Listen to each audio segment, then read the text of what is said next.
welcome to this episode of the Anthesis podcast series. My name's Debbie Hitchen, and I'm the regional lead for EMEA for Sustainable Products, Packaging and Circularity. And I'm delighted to be joined today by two external guests, Afsaneh and Maria, who are going to introduce themselves and their organisations in just a moment. So I'll come back to them in a minute and just give them an opportunity to tell you more about themselves. But by way of introduction to what we're going to be talking about today, our conversation is going to be exploring the circular economy through the lens of the packaging sector. So during this session, we're going to be asking our guests a bit more about the drivers for circularity and sustainability strategies, specifically in relation to packaging. And we'll be taking a look into an innovative collaborative program called the Compostable by Design platform, which is unique in Europe. So very excited to have that opportunity to welcome our guests and to get their insights and some thoughts around this topic. So firstly, let's meet our guests. Afsaneh, welcome to the podcast. Can I ask you to go first and just tell us a little bit about yourself by way of introduction and something about your organisation and your current role, please? Yeah.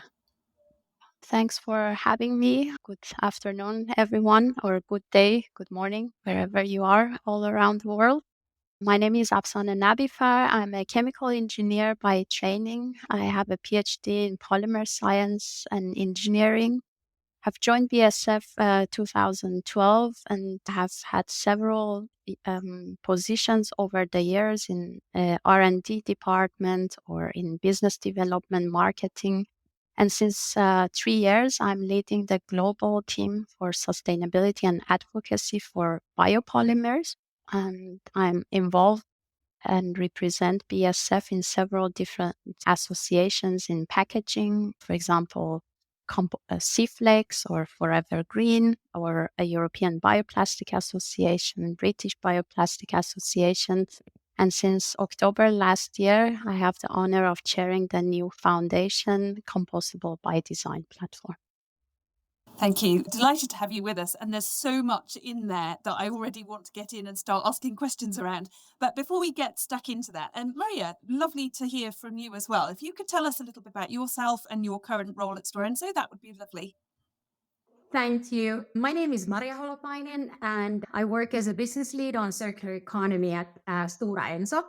What comes to Stora Enso, we are a leading provider of renewable products in packaging, biomaterials, as well as wooden construction. Stora Enso has approximately 20,000 employees, and last year our sales was 9.4 billion euros. What comes to my current role at Stora Enso, I'm responsible for developing circular solutions with partners across the value chain to have products that are designed for circularity, as well as I contribute to improving collection and sorting of fiber-based packaging to give those valuable materials also a second life through either mechanical or organic recycling. So I believe it's not enough that packaging is recyclable.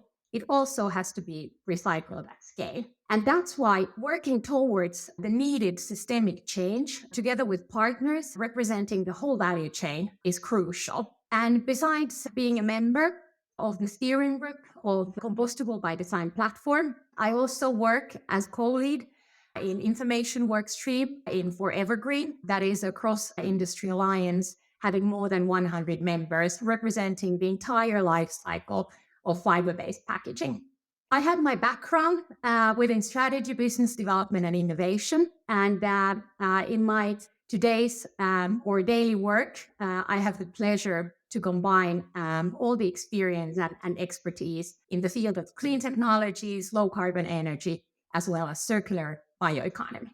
Pleasure to be with you today. Thank you for joining us. Having presented the Wise Women in Waste podcast since the COVID pandemic, where we profiled the opportunity for women to become leaders in our sector, I just think it's fascinating to hear the different pathways that you've both taken to get to the roles that you're at the moment. And hopefully something that people will take away from this is the different ways in which we can come into this sector of packaging and sustainability and influence it with different chemical backgrounds, different experiences, different pathways into our careers.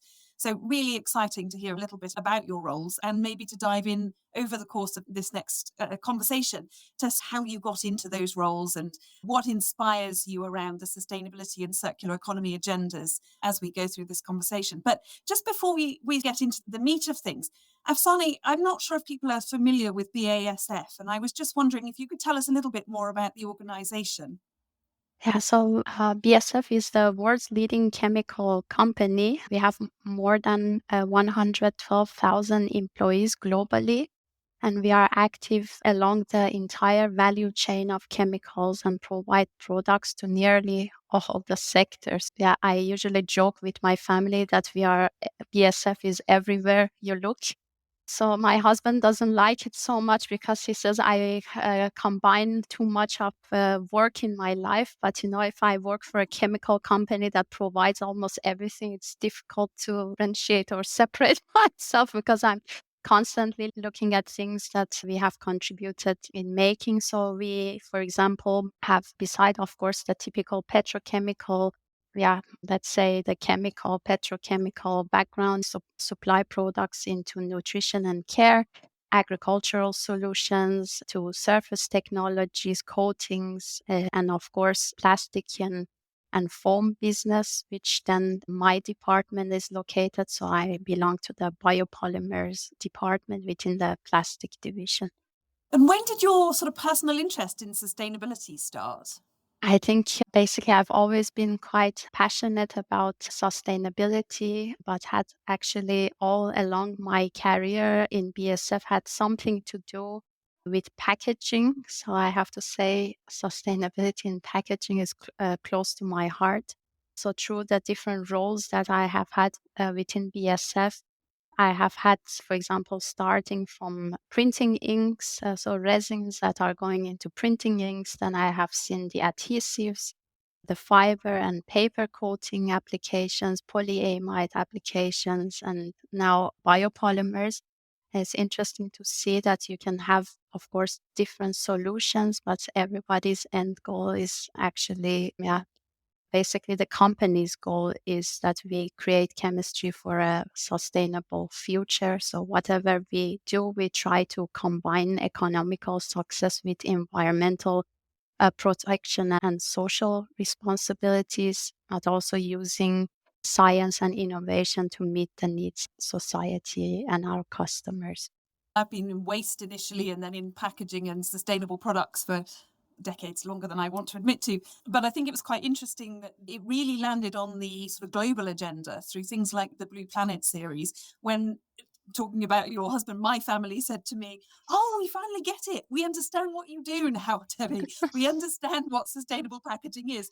So maybe this is a good point to bring Maria in. So Maria, in Stora Enso, what's the role of sustainability or what's the importance of it in your business model? Well, in terms of Stora Enso, as the renewable materials company, we can say that our roots are deep in the forest. So that brings also sustainability really at the core of what the company does. We believe that Stora Enso has a great opportunity to contribute to the needed transformation towards a bio-based circular economy.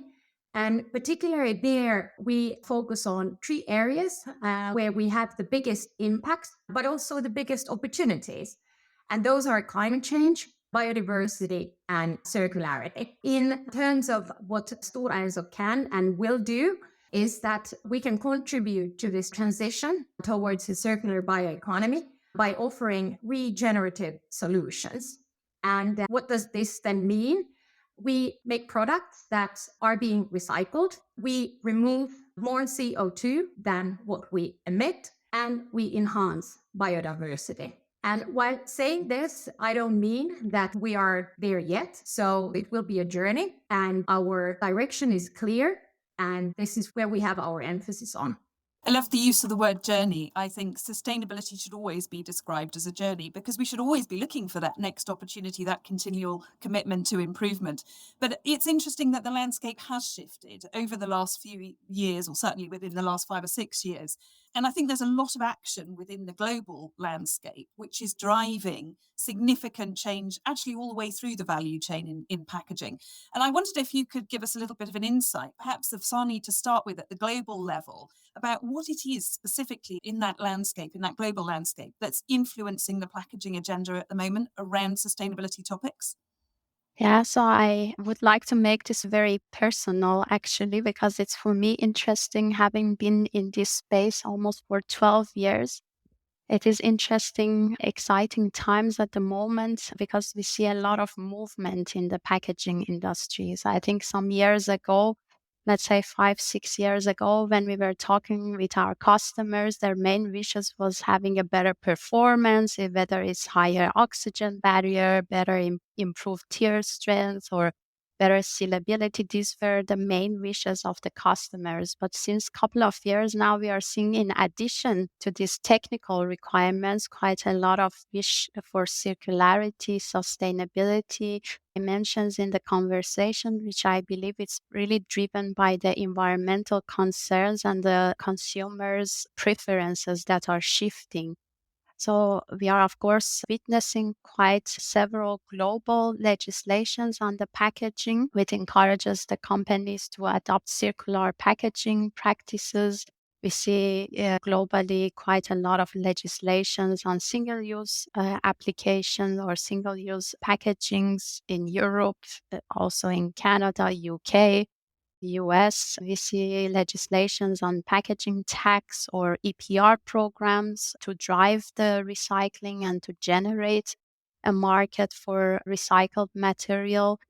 And yeah, of course, everybody since 2021 is talking in Europe about PPWR. So I think we have been breathing and living this document for the last, let's say almost 2 years now. And yeah, we are very much looking forward to its implementation and what it brings. But I think it's also interesting the dynamics that this new legislation space offers. Is also going towards looking at different technology advancements, realizing that maybe one needs innovative recycling technologies to develop more, for example, efficient sorting technologies, but also technologies like blockchain to improve the traceability or movement of circular materials through the value chains. I believe this is quite an interesting times, but also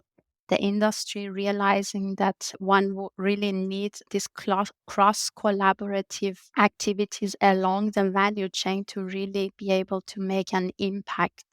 So I think this is quite unique times that we are seeing. So I think that the relationships are really changing from being just, for example, for us being just a material producer, we are suddenly becoming a partner in developing end of life solutions. So I think for us, it's quite interesting times. Yeah, it's interesting to see that term product stewardship, which has been bandied around probably for a couple of decades, actually really coming into fruition. This joining of collaborative partnerships, working outside the usual suspects and creating new upstream and downstream value chains that allows that product stewardship to actually have a long-term impact, I think is really interesting. I'm conscious that we've used actually so far quite a lot of acronyms in this podcast, and our sector's really bad for this. It's like an alphabet soup. I wonder if we could maybe just dive in a little bit more and unpack what's in PPWR, and maybe coming to you, Maria, a little bit more context around how this lands specifically in the European region. Thank you. Besides being an acronym soup, it has also been a legislative tsunami, as some say. And of course, it all derives back to the European Green Deal, which was announced by the European Commission already in 2019. And that is, of course, a set of policy initiatives where the overarching aim is to make the European Union climate neutral in 2050. Ambitious goal, which needs then a lot of actions to reach that goal. And one of the main priorities has really been the circular economy. And there also then the eyes turn to the sustainable transition of the packaging value chain. So within the Circular Economy Action Plan 2.0, there were already more detailed targets. And there was also the revision of packaging and packaging waste directives highlighted back in the days, which is or was the major piece of legislation for the whole packaging sector. Nowadays, we know the former Packaging and Packaging Waste Directive as Packaging and Packaging Waste Regulation, so the known PPWR. And that is really like a comprehensive framework to prevent packaging waste and also to promote reuse and recycling in order to accelerate the transition towards a more circular economy. Now, of course, what is happening? We have the Packaging and Packaging Waste Regulation out, and it still needs the final approval, both from the newly elected parliament as well as the council end of this year. And then the Packaging and Packaging Waste Regulation is expected to enter into force by 2026. It has a lot of different policy measures, for example, recyclability assessment, as well as eco-modulation, what comes to extended producer responsibility, EPR fees. Then there are the packaging waste reduction targets, as well as mandatory labeling. There is also packaging minimization, recycled content target for plastics, different recycling targets for materials, as well as reuse and refill targets, and then some bans regarding some specific packaging formats. Many things will change and a lot will happen before the Packaging and Packaging Waste Regulation is truly implemented across the Europe. So it's really clear to see how that then is setting a context within which organisations need to address their circularity and their sustainability strategies for packaging. But then that brings me to the question about why Compostable by Design platform. So if I come to you first, Afsaneh, because you were part of the sort of founding partners to that programme, what was it about this regulation that encouraged your organisation to take that step? Yeah, I think it was basically as BASF, we try to offer our customers solutions that can help them not only recycle, but also reduce and reuse as packaging. We as a company are quite neutral towards different recycling technologies. So we have, for example, quite a lot of activities with customers on mechanical recycling, chemical recycling, and of course, organic recycling, which is quite relevant for specific applications like compostable packaging applications. And we recognize that compostable packaging is especially relevant for food contaminated or food soiled packaging. But of course, this is also with a realization that it's not a silver bullet for ending problems with plastic waste or plastic pollution in the environment, but it's really a piece of puzzle along with other recycling solutions to reach a full circularity for the packaging sector. And we really acknowledge that, in order to really make this big scale organic recycling of compostable packaging happening, we really need the involvement and embracement of the whole value chain in order to make this a big scale practice. Of course, we see different areas within Europe that this is already a well practiced waste management system. For example, in Italy, we have quite a big compostable packaging market. Organic recycling is well established, and even EPR schemes are existing for compostable packaging. But this is quite different islands here and there that one sees, and it's not really a big scale in Europe. So therefore, we recognize that there is a need to basically work with the whole value chain to basically take the barriers and actualize the potential value of compostables that can offer. And obviously, both your organisations have got different types of packaging, different types of business model. So, Maria, were the motivations for Stora Enso joining Compostable by Design platform similar, or were there other drivers also that sort of drew you to that collaborative platform? At Stora Enso, particularly when it comes to packaging materials, they are already today recyclable. However, we know that not always the materials also get recycled. What comes to paper and cardboard based packaging, also known as fiber based packaging, Today, already more than 80% of fiber-based packaging is recycled in Europe, which makes actually paper and cardboard the most recycled packaging material today. However, what Afsaneh was also highlighting, sometimes because of, for example, food contamination or the environment where certified compostable materials are being used, they do not allow or promote material traditional mechanical recycling, or they don't make it possible. So that's why we see that organic recycling provides an additional complementary end-of-life solution for certified compostable materials. And that also makes the work of the platform so important. Yeah, thank you. I think it's a very interesting conversation, this. So let's understand a little bit more about the vision of the platform. Perhaps again, Afsaneh, as you have a co-chair role within the platform, can you explain a little bit more about what its vision and objectives are? Yeah, basically, our main goal is to ensure that compostable material or packaging are accepted for organic recycling at scale in Europe. I want to help improve the circularity of material that are contaminated with food waste or are likely to end up being disposed of with the organic waste. And we would really like to aspire to establish pathways for compostable material to be processed by the right technology providers and infrastructure. Would like to be a platform for collaboration and innovation in compostable material technologies and processes. And we hope that we can provide with our collective knowledge, guidelines, and also evaluation protocols to drive innovation and clear communication around the concept of compostable material.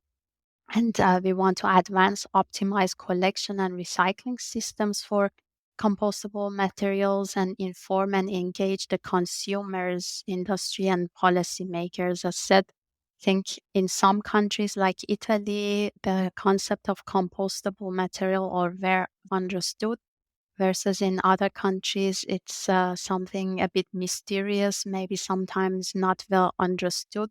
So we hope that with our collective, the knowledge from the whole value chain, not because we have members not only from the resin producers or packaging producers, but also waste management and composting associations. So we really hope that collectively we can bring this insight towards different stakeholders. And I think what really drew Anthesis, part of the reason that we've been involved with you and why we're hosting this podcast with you, is because of that activation. So it's that vision to actually take this to something that is driving a different business model, a different way of resolving the circularity within this type of packaging. And maybe perhaps to that theme, Maria, could you tell us a little bit more about some of the work streams that are going on, that are firstly the ones that we've got active at the moment, and maybe a little bit also about the vision for where you'd like to go in future? On this aim, as you said, we do have work streams, altogether 5 of them, and 3 of them are currently the most active. Namely the workstream 1, which is focusing on developing a framework and best practice for field testing compostable products. Then we have workstream 2, that is focusing on designing guideline for compostables, as well as then workstream 3, which is focusing on collection and recycling guidelines. Also, workstream 4, which will then in the future look more into innovation, is something that has been designed but not yet implemented, as well as then workstream 5, which is then more dedicated to supporting the technical work streams by the means of communication. And then if we look at a bit more in detail what the 3 most active work streams are doing. So what comes to the workstream 1, there really the ambition is to establish a framework for moving towards a harmonized disintegration protocol for field testing within Europe. And there also the idea is to contribute to the update of the EN 13432 standard, as well as then other discussions in this field. And that is indeed to work towards the acceptance of compostable materials in composting facilities. And then when looking at the work stream 2, there the ambition is to identify best practice as well as draw up the most comprehensive guideline for the design of compostable packaging and products. And that is, of course, very important in the very beginning of the life cycle of packaging, so that when packaging designers are making decisions about what kind of materials and compositions they are going to use in the packaging, they make it compostable throughout the packaging from the beginning. Then in terms of work stream 3, that is about collection and recycling guidelines. And there we will start with mapping the current infrastructure and performance of the collection and recycling facilities when it comes to composting in Europe, to ensure that we have the needed knowledge and stakeholder engagement to ensure that compostable materials are recycled at scale across Europe. And these work streams are contributed to by the members or the sponsors, as they're called in the platform, aren't they? So what is it that makes this platform worth their time and energy and their investment? Because obviously they're putting their own sort of intellectual stamp on some of this work. Why do organizations choose to do that? It's really the power of collaboration. Where also Compostable by Design platform is unique, it's really that all the segments of compostable materials, the value chain, are represented.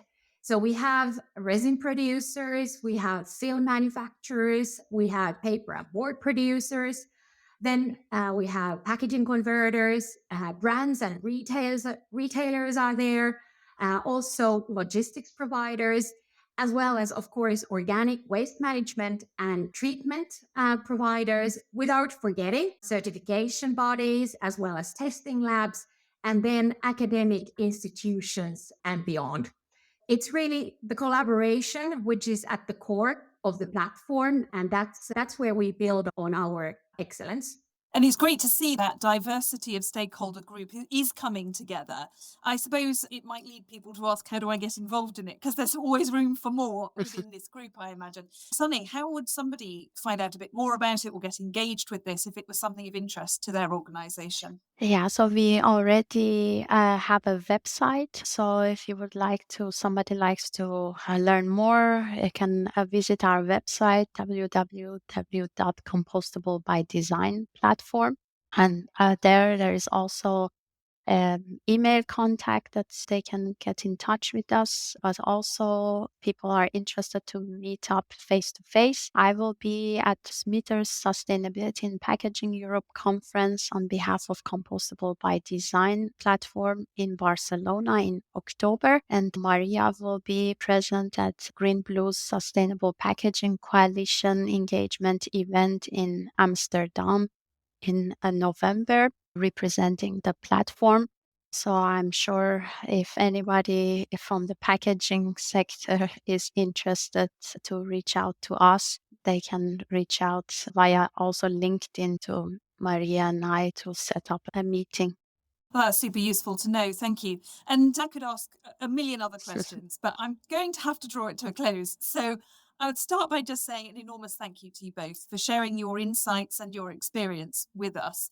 But I'd like to ask just one last question before we draw this discussion to a close to both of you. And I guess it is, looking back, if you were in 2030, so you've been transported forward in time and you're looking back, what do you think success for sustainable or circular packaging would look like at that point?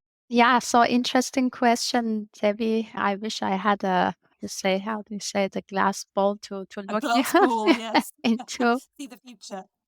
But yeah, I hope that basically by 2030, we would have made a significant progress in eliminating unnecessary packaging, reducing packaging waste via better product design, as well as implementation of efficient waste management systems. Because I think one has to realize it's not only about the product design, but also efficient implementation of the waste management that needs to go hand in hand to make a impactful progress.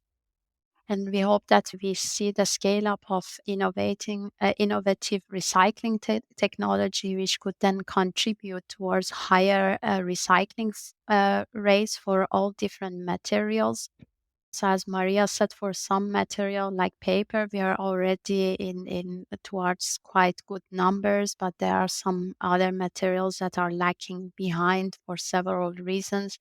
And we really hope that with this new innovative recycling technologies that we can really close the gap and actually reach the recycling quotas that have been defined already in Packaging and Packaging Waste Directive back in 2018. So I think the aim or the wish is to have something like 65% recycling for plastic packaging. And I think, Maria, is it 85% for paper? Right, yeah. Yeah, and I think basically the main aim is to reduce the dependency on the virgin resources and transition towards a renewable and or recycled material. Yeah.